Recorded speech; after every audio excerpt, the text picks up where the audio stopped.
Depuis longtemps, je me demandais d'où viennent les bonnes idées. Elles naissent principalement de brainstorming. C'est quoi un brainstorming? Un brainstorming, c'est une tempête d'idées, sous forme d'une réunion de groupe, mettant des idées en commun. C'est fait pour résoudre créativement des problèmes. Pour quelles raisons faire un brainstorming? On peut faire un brainstorming pour de nombreuses raisons. Un projet, un problème, une amélioration par exemple.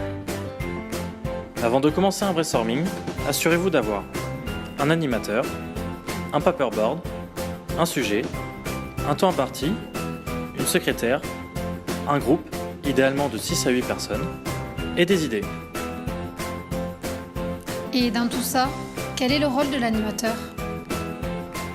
L'animateur doit rebondir sur les idées des participants. Il n'est pas là pour donner son avis, il doit cadrer les échanges et s'assurer du respect du temps. Mais comment générer des idées? Tout d'abord, il faut respecter certaines règles. Ne pas critiquer les idées émises, ne pas donner de limites à la créativité et rebondir sur les idées des autres.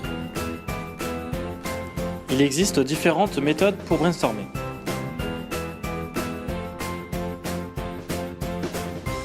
Parmi elles, la méthode spontanée. Chaque participant dit ses idées. Mais faire attention, les plus timides ne parleront pas.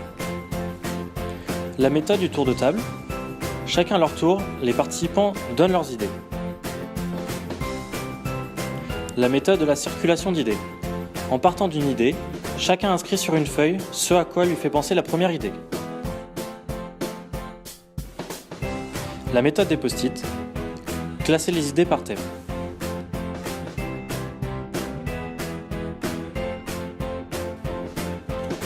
La méthode des 6 chapeaux.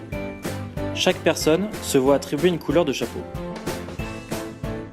À chaque couleur, une caractéristique.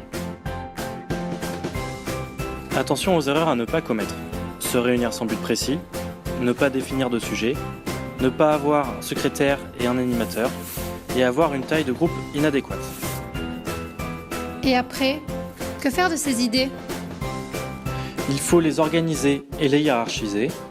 Il faut choisir les meilleures idées, les mettre en relation et enfin les structurer.